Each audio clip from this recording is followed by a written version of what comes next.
Bonjour tout le monde, bienvenue à Sportneuf Laval. Cette semaine, on reçoit Daniel Joly et Laurence Fortin-Haynes, deux membres de l'équipe du Québec en softball. Êtes-vous prêts? Play ball!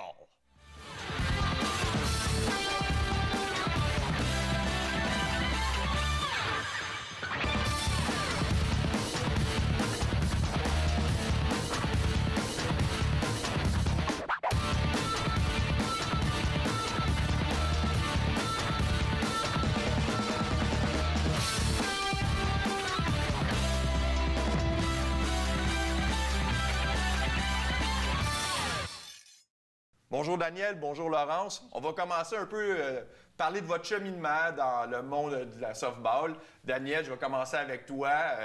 Sur ta longue carrière, on va essayer de faire un petit raccourci. Vas-y, à toi. Je viens de l'Outaouais. J'ai joué au softball à partir d'un jeune âge. À partir de 92, j'ai mis ma carrière de joueur de côté pour commencer à m'intéresser plus au coaching. Coacher le régional, après ça, équipe provinciale depuis l'hiver de 2002, sur le commencement des équipes du Québec à l'âge benjamin pour les demoiselles. Ça fait 15 ans que je coach les équipes du Québec et j'ai été nouvellement nommé coach de l'équipe nationale canadienne. Félicitations. Bon. Laurence, toi? Moi, ça fait environ 12 ans que je joue au softball. J'ai commencé tout petite dans la région de Vimont-Auteuil. Après ça, ça fait environ 7 ans que je suis sur les équipes du Québec. On a fait plusieurs tournois, plusieurs championnats canadiens avec quelques médailles en chemin. Puis depuis quelques années, je coach aussi des lanceurs plus jeunes, environ de 13 ans. On va parler un peu plus spécifiquement durant l'émission du processus pour les Jeux du Canada. Parle-nous un peu des processus des dernières années pour faire ton équipe qui va aller aux Jeux du Canada cet été à Winnipeg. Les Jeux du Canada, c'est au cycle de 4 ans, ça. Donc, pour pouvoir performer avec les autres provinces, les équipes du Québec, ce qu'on fait, on a un processus de sélection qui dure 3 ans. Ça, donc, la première année, on a une 60aine d'athlètes qui sont présentés. On a pris les meilleurs joueurs. Ça, donc, le noyau sur 3 ans a changé un peu. On a un noyau de 12 joueurs. Tu as droit à 15 athlètes, mais on travaille beaucoup plus avec 12 joueurs. Il y a quelques demoiselles qui nous ont quittés, ont été remplacées par d'autres, mais c'est passablement le travail qu'on fait avec eux. On part d'une équipe performante et après ça, on essaye de les faire beaucoup mieux, meilleurs. OK. Puis, est-ce que tu les amènes dans ces 3 ans-là? C'est quoi oui, c'est des camps d'entraînement, mais est-ce que tu les amènes aussi à faire des compétitions à l'extérieur aussi pour essayer de travailler sur la chimie d'équipe? Oui, on travaille beaucoup là-dessus. Les demoiselles, ils voyagent beaucoup. On fait pour avoir de la compétition de haute performance. Nous devons voyager beaucoup. On va faire le poney, qui est un national américain, où il y a une 50aine d'équipes. On a fini 2 fois à 3e position. Cette année, on va aller à Canada Cup. On va jouer dans la division élite. Ça. Ils vont jouer contre les meilleures équipes de deuxième division. Tu as les 8 meilleurs qui vont jouer dans le monde, le Canada, les États-Unis. Et notre équipe provinciale va jouer quand même contre des équipes comme ça peut être la France, les Barbades, le Mexique. Ça, donc, on va jouer quand même contre des équipes nationales pour faire de la haute compétition. Toi, Laurence, c'est un processus, comme Daniel vient d'expliquer, un processus sur 3 ans. Toi, comment tu gères ça? Bon, c'est quand même 3 ans de savoir si je fais partie de l'équipe du Québec, je dois performer à chaque rencontre, je dois performer à chaque camp d'entraînement. Comment tu vis ça? On essaie de prendre ça année par année. Chaque année, on donne le maximum de soi pour avoir la meilleure saison possible. Puis mieux la saison est, mieux ça nous donne comme un avantage pour la prochaine sélection. C'est le même coach dont on sait qu'il sait de quoi on est capable. Mais les camps de sélection chaque année aussi, c'est l'opportunité de montrer plus, montrer quelque chose qu'on n'a pas nécessairement eu l'occasion de montrer. Donc, c'est vraiment d'apprendre année par année, de donner le plus qu'on est capable puis de continuer à s'améliorer. Toi, tu joues à quelle position? Je suis lanceur et premier but aussi. Les deux? Je suis principalement lanceur, mais je joue un petit peu lanceur. Premier but aussi. OK. Puis, dans le processus, tu dis oui, tu veux en montrer d'année en année un petit peu plus. Si on fait le cheminement de ta première année de sélection jusqu'à là, où est-ce qu'on peut le dire, tu es confirmé sur l'équipe, tu vas faire partie de l'équipe du Québec qui va aller à Winnipeg. Qu'est-ce qui a été ton amélioration sur ces 3 années-là? Vraiment, au niveau lanceur, j'essaie de devenir de plus en plus dominante. Il faut améliorer sa vitesse, améliorer la qualité des effets, tout ça. Essayer de toujours surpasser les autres lanceurs pour donner le meilleur de soi puis essayer d'assurer sa place. C'est ce qu'on essaie. J'essaie surtout de faire en tant que lanceur. Parfait. Danielle, on sait, c'est des jeunes filles d'entre 17 à 19 21 ans. À 21 ans. Beaucoup de travail en tant que coach, de gérer une équipe féminine. Comment tu t'en sors là-dedans? C'est beaucoup d'heures d'une semaine. On fait 15 heures d'entraînement par semaine au Centre Claude Robillard pendant l'hiver. Pour faire 15 heures avec les demoiselles, je mets au moins 20 à 25 heures pour préparer, essayer de trouver les lacunes pour pouvoir les améliorer de pratique en pratique, pour toujours les faire performer mieux. Parfait. Petite question, Laurence, pour terminer là-dessus. C'est quoi la force de Daniel en tant qu'entraîneur? Je pense que surtout, il n'a pas peur de dire ce qu'il pense, d'aller au point de dire nos défauts. Il ne passera pas par 4 chemins. Puis on le sait ce qu'on a à travailler, puis on peut partir là-dessus directement. Daniel, je te pose la même question. La force de Laurence? Laurence, c'est une personne qui est très analytique et que quand tu travailles avec elle, si tu lui sors un défaut qu'elle a à travailler, elle va prendre un pas arrière, elle va évaluer la situation, puis elle va aller direct au point pour le travailler. À place de le blâmer sur quelqu'un d'autre, elle va travailler très fort sur elle-même pour pouvoir performer mieux la prochaine fois. Laurence, commentaire sur ça? Est-ce que tu es d'accord avec ce que Daniel a dit? Je pense que oui. J'essaie souvent de faire ça, de prendre sur moi-même, de voir ce que je fais de bien, ce que je fais de mal, de prendre les pour et les contre, puis toujours s'améliorer le plus possible. Parfait. Au retour, on va parler avec nos spécialistes qui vont vous poser des questions sur leur champ d'expertise. On va commencer avec Heidi, une nouvelle collaboratrice, une consultante en préparation physique qui travaille avec beaucoup d'athlètes à Laval et les Laurentides. Heidi, je te laisse nos 2 invités. Bon, bien, j'aimerais savoir, Daniel, en tant qu'entraîneur, vous avez de l'expérience entraîner des équipes masculines, maintenant féminines. Est-ce que vous avez des conseils au niveau de la communication pour d'autres entraîneurs? Comment on peut optimiser la communication pour quand on coach une équipe féminine? Ce qui est plaisant de travailler avec les demoiselles, c'est que tu peux être beaucoup plus technique. Okay. De ne pas avoir peur de parler de technique et de où est-ce que tu peux les apporter. Tandis qu'avec les garçons, tu parles de technique, ils s'en foutent, ils vont dire « moi, je vais lever 200 livres sur le bench press, puis après ça, je vais la foutre plus loin, puis il n'y a pas de problème. » Tandis qu'une demoiselle, quand tu parles beaucoup de technique avec, et le ressenti qu'elle peut avoir si on parle de pousser dans les hanches pour pouvoir lancer la balle plus fort, si on prend le cas de Laurence, ces choses-là les aident beaucoup. OK. Donc, si je comprends bien, le pourquoi est important pour l'équipe, pour qu'ils comprennent dans quelle direction ils s'en vont.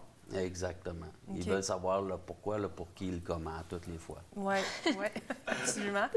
Et puis, Laurence, en tant qu'athlète dans un sport collectif, vous êtes en sélection, en processus de sélection depuis 3 ans pour les Jeux du Canada. Est-ce que des fois, vous vous sentez en compétition à l'intérieur de l'équipe? Est-ce que ça devient, des fois, il y a de la tension négative ou est-ce que c'est quand même positif puis vous poussez pour toujours être meilleur et meilleur et meilleur?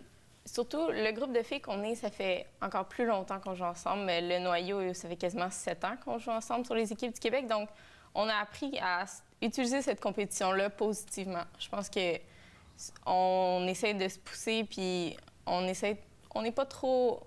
Bon, on est en compétition, mais pas négativement, justement. On l'utilise pour s'améliorer à chaque fois. C'est ça, donc vous travaillez ensemble pour devenir meilleur. Ouais. Souvent, on peut parler d'une compétition négative où est-ce qu'on veut se battre, mais en fait, c'est plus on veut se pousser pour qu'on devienne on développe notre plein potentiel pour qu'on devienne vraiment les meilleurs athlètes qu'on peut devenir. C'est un peu ça que... Ouais. On essaie toujours de dépasser celle au-dessus de nous, mais si l'autre essaie de nous dépasser aussi, ça fait juste grandir l'équipe encore plus haut. OK.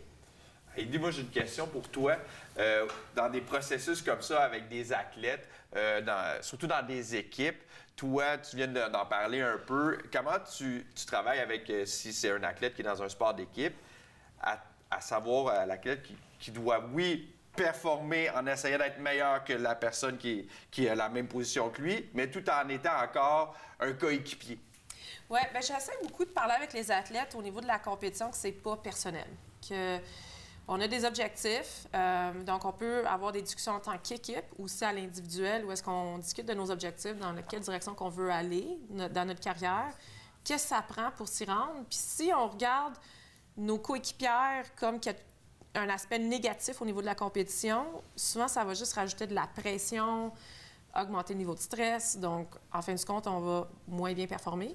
Donc, quand je parle avec les athlètes, c'est ça, j'essaie vraiment de pousser le côté que c'est pas personnel, qu'on veut juste aller atteindre un objectif, puis on veut le faire en tant qu'un bon team player, où est-ce qu'on peut se faire confiance, on peut se parler, puis on s'entraide entre un et l'autre. Daniel, toi, est-ce que tu as une question pour Heidi? Des choses que tu te poses ou qu'est-ce que tu veux travailler en fait de cohésion d'équipe avec les filles? Moi, ma question serait sur comment chercher ou trouver tes leaders. Car dans les demoiselles, comme que Laurence le disait, les filles, ça fait longtemps qu'ils jouent ensemble et souvent, ils deviennent complaisantes. Ils essayent de, oui, juste être un noyau et avancer. Mais on a besoin des gens qui tirent et des gens qui poussent. Mm-hmm. Comment est-ce que tu travailles pour pouvoir en sortir plus de ces personnes-là? C'est une très bonne question. Souvent, j'essaie le plus possible que les prises de décision viennent des athlètes. Comme ça, les athlètes, ils sentent qu'ils font partie du cheminement de leur propre développement. Donc, en tant qu'entraîneur, vous pouvez leur demander un sondage. Qui vous voyez en tant que leader d'équipe? Aussi, à travers les observations. C'est qui, des fois, qui prend un peu la charge, qui va amener les filles, qui a une attitude positive sur le terrain, qui va donner de l'énergie aux filles versus drainer de l'énergie. Il y a des athlètes qui sont très positifs, il y a des athlètes qui sont un petit peu plus négatifs, mais ça fonctionne pour eux aussi. Donc, c'est de voir l'athlète qui est positive, qui donne un bon exemple sur le terrain, et aussi que le restant de l'équipe ressente le support de cet athlète-là. Donc, ma suggestion, ça serait d'inclure la prise de décision des athlètes, leur demander qui vous suggérez comme leader, qui vous trouvez vous motive, qui est positif, qui vous donne de l'énergie dans l'équipe. Souvent, ça peut être quelqu'un qui va prendre le rôle de leadership. Laurence, toi, y a-t-il quelque chose que tu voudrais demander à Heidi pour travailler un peu sur ta préparation mentale durant les entraînements ou durant les compétitions? Moi, ce serait plus... On m'a souvent parlé de la gestion du stress, mais le jour de la compétition ou la veille de la compétition, mais là, on le sait d'avance que dans quelques mois, on a une grosse compétition qui s'en vient. Comment on gère ça d'avance? Oui, bien, c'est ma philosophie un peu avec mes athlètes, c'est, comme on dit en anglais, « train with no regret, compete with no regret ». Donc, quand tu arrives à tes entraînements, c'est de commencer à réfléchir, bien, le grand jour arrive, comment je veux me sentir? Comment je veux jouer? C'est quoi mon rôle? Fait que commencer à appréhender en avance la journée. C'est pas nécessaire de l'ignorer, mais on veut imaginer la journée de manière positive, de dire, OK, bien, je veux me sentir confiante. OK, qu'est-ce que ça prend pour être confiante? Bien, je dois travailler tel aspect technique sur le terrain. OK, je vais le travailler. Fait qu'à chaque semaine, on essaie de bâtir la confiance face à un élément technique. Donc, ma suggestion, ça serait vraiment de prévoir en avance comment je veux me sentir, à quoi je veux penser, quelle attitude que je veux prendre sur le terrain. Et puis, une fois que ça, c'est réfléchi, commencer à l'amener à l'entraînement. Oui, il va y avoir des bonnes journées, il va y avoir des mauvaises journées, mais les mauvaises journées, c'est d'apprendre de ces journées-là pour revenir plus forte le lendemain. Donc, des petites réflexions à la fin de ta journée, te poser la question, qu'est-ce qui a bien été, qu'est-ce que j'ai bien fait, qu'est-ce que je veux améliorer. Comme ça, chaque jour, il y a une progression.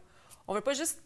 Souvent, je trouve une lacune, c'est des athlètes, ils espèrent bien filer, ils espèrent bien performer la journée, que ce soit les Jeux du Canada, les Olympiques, un championnat du monde, championnat provincial.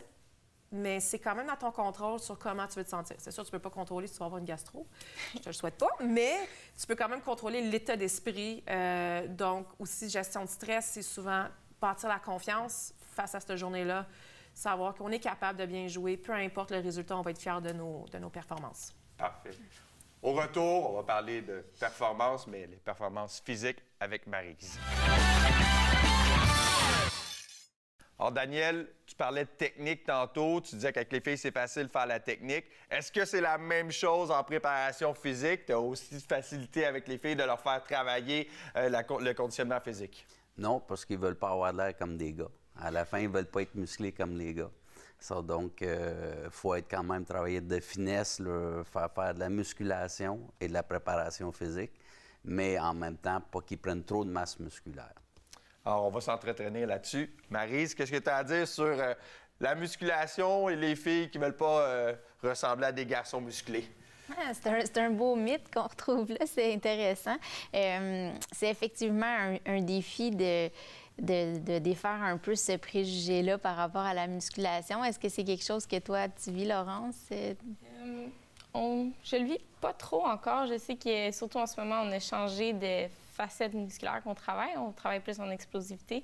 Fait que pour l'instant, c'est pas encore un problème. Tu parlais de la vitesse tout à l'heure, que c'était quelque chose d'important que vous aviez à travailler. J'imagine que c'est un des enjeux principaux que vous désirez améliorer. Donc, c'est sûr que quand on travaille en vitesse, on travaille vraiment différemment. On est moins dans le gain de masse musculaire. On va optimiser ce qu'on a déjà pour que le système nerveux travaille le plus efficacement possible. Donc, on est un peu plus loin de ce mythe-là. Mais est-ce que ça arrive que les filles ont besoin de gagner vraiment beaucoup en force, que c'est un enjeu important? Oui, surtout partir comme, si on prend le cas de Laurence, c'est le gainage pour les lanceurs, pour qu'ils prennent de la vitesse. Ça va être l'explosion pour les jambes, mais le gainage central doit être beaucoup plus solide si elle veut lancer en moyenne 125 lancers par match et garder tout le temps la même précision, même vélocité. Ça, donc, c'est une partie qu'on travaille très fort. Énormément. Puis, vous le faites en salle de musculation, vous le faites plus en gymnase ou sur le terrain? On le fait, pendant l'hiver, on le fait plus en salle de musculation, mais on fait aussi des exercices sur terrain pour pouvoir les aider à continuer à travailler là-dessus. OK. Puis, est-ce que ça fait longtemps que tu as inclus la préparation physique dans ton entraînement? Ça fait quelques années, surtout depuis que la sélection des Jeux du Canada a commencé. C'est inclus dans le programme, mais ça fait une couple d'années, oui. Plus que 3 ans? Oui. Vous commencez, en faites-vous, disons, quand vous êtes plus dans les niveaux mineurs, ou c'est pas quelque chose qui est vraiment utilisé dans votre sport? Ça dépend tout le temps de la philosophie de l'entraîneur. OK. Mon expérience nous a dicté qu'on était beaucoup plus gagnant en travaillant comme ça que le laisser au gré des demoiselles. Il y en a que, oui, vont travailler plus fort par eux-mêmes, c'est naturel, puis il y a d'autres demoiselles que tu dois l'inclure dans leur programme, sinon ça se ferait pas. Ils le feront pas. Puis ça fait combien d'heures à peu près en préparation physique par semaine que vous accordez dans votre entraînement? On fait environ 4 heures. Donc, on a 1 heure qui est allouée à ça environ à chaque pratique. À chaque pratique, vous y allez en salle au Centre Claude Robillard, j'imagine? Oui. Exact. Et ils font 1 heure aussi 2 heures de course par semaine. OK. Pour les aider à l'explosion pour les jambes, qui est aussi bénéfique pour les lanceurs que quand on joue en offensive. Totalement. Vous faites de la technique de course sur la piste d'athlétisme, j'imagine. Exact. Comment t'aimes ça, la technique de course? C'est pas ma partie préférée, disons, de la pratique, mais je sais que j'en ai vraiment besoin. C'est quelque chose que c'est vraiment beaucoup amélioré. Fait que j'essaie de passer par-dessus, puis il faut le faire. Puis tant qu'à être là, on va donner le plus qu'on est capable dedans. Mais tu dois voir les bénéfices quand même assez rapidement quand tu travailles en technique de course sur ta vitesse? Oui, quand même, oui. Je le vois, supposons, début de l'hiver à début de l'été, c'est pas pareil, là. Il y a quand même une amélioration qui se donne. Excellent. Est-ce que vous avez un encadrement par un préparateur physique quand vous faites la musculation ou vous y allez plus par vous-même faire votre plan? Cette année, on a eu un préparateur physique qui est revenu. On avait eu comme l'année passée qui était plus par nous-mêmes ou en utilisant des programmes d'années précédentes, mais cette année, on est revenu avec un préparateur physique. Fait que c'est plus ciblé, plus motivant, j'imagine. C'est plus facile, oui, à avoir un programme qui est déjà fait, c'est plus facile à suivre, puis je pense qu'il est mieux adapté à ce qu'on a besoin. OK, excellent. Cette année, on aurait ajouté dans notre équipe d'entraîneurs, notre coaching staff, M. Marc-Olivier Dagenet, qui prépare les préparations pour l'équipe nationale aussi. OK. Et durant l'année aussi, j'ai un bon ami, un collègue, Colas Ranguin, qui est le préparateur physique de l'équipe nationale de la France, qu'il se déplace puis vient travailler avec les filles. Sa spécialité, c'est l'explosion. Ça, donc, quand il vient, on travaille beaucoup là-dessus. Qu'est-ce que vous utilisez comme technique pour travailler l'explosion en salle? On fait beaucoup des sauts, des déplacements rapides latérales ou par en avant, mais on fait aussi, c'est aussi dans chaque répétition, supposons un squat, bien, on va y aller tranquillement en descendant, mais on repousse rapidement vers le haut. Dans toutes les répétitions, on essaie d'exploser en levant la charge ou quelque chose comme ça. Super. Pour terminer rapidement, c'est-tu encore un mythe de dire quand que je travaille en musculation, pour pas développer un gain, je fais des grandes répétitions, puis pour développer la masse musculaire, on fait des petites répétitions? Bien, en fait, c'est vraiment, il y a des différences interindividuelles par rapport à ça, mais dans votre cas, là, travailler en longue répétition en endurance, c'est zéro pertinent, là, à moins de travailler en stabilisation avec des besoins spécifiques très, très, très précis. Mais sinon, on y va vraiment courte répétition en explosion. C'est ce qui va vous donner vraiment le plus de gain. Parfait. Au retour, on y va avec Nicolas et la nutrition. Daniel, j'ai fait partie un peu du processus à travailler un peu avec ton équipe. La première chose qu'on avait constatée, c'était un peu des petites difficultés au niveau de la nutrition pour tous et chacune. Parle-nous un peu maintenant, est-ce qu'il y a eu des améliorations là-dedans? Oui, il y a eu beaucoup d'améliorations. Le vilain défaut que les demoiselles avaient ramassé avec les années, c'est qu'ils voulaient absolument manger pour faire de la récupération d'énergie. Mais c'était le temps, leur décision de où ce qu'ils mangeaient qui était entre les manches ou qui était pas bon. Ça, donc, avec les rencontres qu'on a eues, les filles ont mieux compris comment ils doivent manger pour récupérer et non manger tout le temps comme qu'ils faisaient. Que là? Oui, bien en fait, c'est souvent un défi. La nutrition avec ce type de sport, c'est pas une alimentation où on va avoir à prévoir beaucoup d'énergie, comme si on fait un gros sport d'endurance, mais on en a quand même besoin d'une bonne base au départ pour maintenir la performance tout au long du match. Et comme tu l'as dit, les matchs sont longs, on a besoin de savoir quand manger pour maintenir l'énergie et récupérer éventuellement. Ça a été quoi le grand défi suite à ces présentations-là? Mettons, si je parle pour toi, Laurence. Bien, ça a été de le pratiquer, de le mettre en application justement dans les matchs qui sont des horaires bizarres. Un petit peu, on peut dire, des fois c'est 3 matchs back-à-back, des fois on a des gros breaks. Fait que ça a été d'essayer de l'appliquer dans différentes situations qu'on peut pas nécessairement donner des exemples exactement, là, mais essayer de l'appliquer en général. Oui, bien justement, quand je disais de matchs longs, bien, c'est la réalité du baseball, du softball. 2-3 matchs, même 3, comme tu viens de dire, back-à-back. Donc, on a vraiment besoin de savoir quand manger, quoi manger pour bien se sentir. Oui, c'est un sport d'explosion, donc des fois, on est capable de tolérer plus d'aliments que si c'était des sports d'endurance, qu'on fait de la course non-stop, si je peux dire ça comme ça. Avec tous ces changements-là, tu dis que ça a été un défi de bien l'encadrer. Là, comment ça va présentement? Est-ce que tu as ressenti la différence? Dans le fond, c'est ça ma question. Est-ce que... je pense que je le gère mieux que je le gérais avant. J'ai eu aussi des rencontres en nutrition avec Sport Excellence Laval, donc ça m'a aidé à vraiment trouver les bons moments. Puis je pense que comme je le gère mieux maintenant, je mange au bon moment, puis je me sens bien, justement. J'ai l'énergie qu'il faut pour les matchs. C'est ça.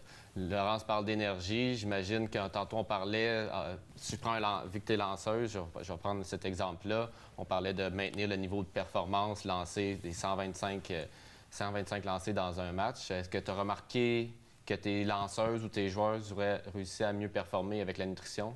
Oui, leur niveau d'énergie dure pour les 7 manches au complet. Avant, le défi, c'était de passer la 5e manche. On avait la fameuse 5e manche que tout passait ou cassait. Et depuis l'an passé, 2 parties, le côté psychologique et donc, à place de paniquer et s'empiffrer parce que là, ils disaient qu'ils perdaient de l'énergie, mais là, vu qu'ils ont mieux mangé avant, ils ont de l'énergie plus longtemps puis ils ont moins de sens d'urgence ou de panique. Exactement. Puis là, on parle de manger, mais il y a aussi l'hydratation, j'imagine, qui a été discutée parce que souvent, c'est un aspect qui est sous-estimé. Je ne sais pas si tu buvais déjà assez bien avant ou ça a été amélioré, cet aspect-là aussi Non, avec les ça- présentations. Ça aussi, ça a été, mais personnellement, en tout cas, un gros défi. J'étais pas assez hydratée. Ça, c'était un classique chez moi. Mais c'est quelque chose que je travaille encore puis que je travaille beaucoup parce que je le vois que ça fait une différence. Ça, je l'ai remarqué au cours de la saison. Bon, parfait. C'est justement ça le but, qu'on veut maintenir la performance et l'énergie tout le long. On parlait aussi que le baseball, il y a comme beaucoup de sports, il y a des entre-saisons.